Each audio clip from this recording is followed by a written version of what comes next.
श्री सद्गुरुदेव की जय। पितृदोष। पितृदोष के बारे में हर कोई,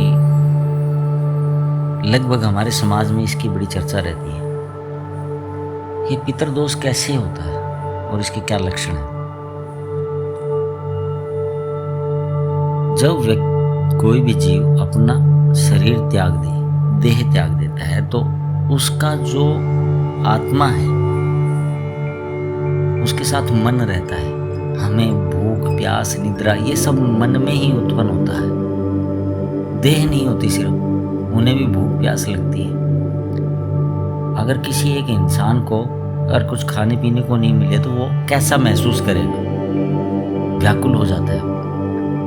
इसी प्रकार, इसीलिए उन्हें वर्ष में एक दिन ये श्राद्ध करने की जो हमारे मान्यता है वो ऐसे ही नहीं है।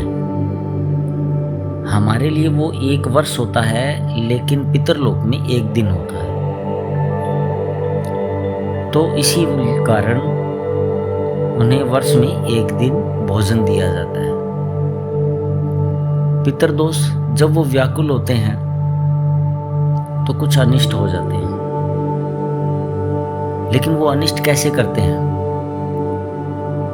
वो आवेश, झगड़ा, कलह, वो व्याकुल व्यक्ति कैसे करता है वो भी वैसे ही करते हैं। आत्मा में न तो कुछ निकाला जा सकता, न उसमें कुछ डाला जा सकता। तो फिर वो प्रवेश कहाँ लेते हैं? वो इंसान के अंतःकरण में प्रवेश लेते हैं। जो अतृप्त आत्माएं हैं वो भटकती रहती हैं दूर।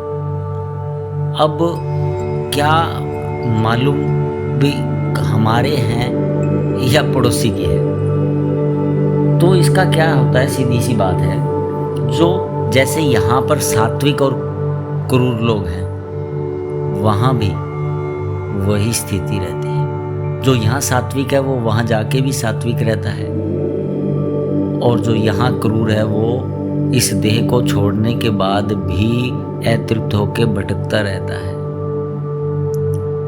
और यही होता है कि हम अंधविश्वास करके इसके मेन कारण लॉजिक भी, कैसे तर्पण करना है, कैसे उनको भोजन कराना है, वो कैसे तृप्त होंगे।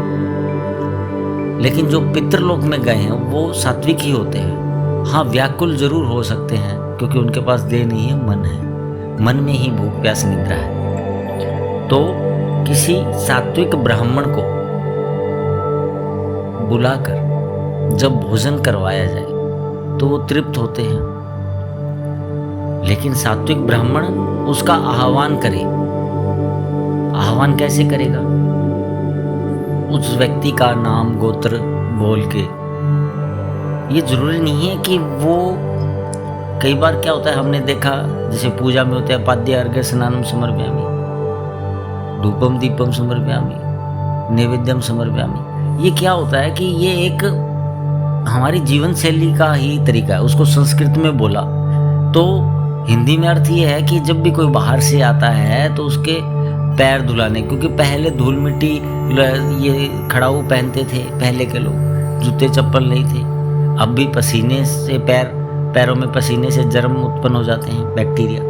तो हाथ पैर, कोई भी बाहर से आए तो हाथ पैर धोना,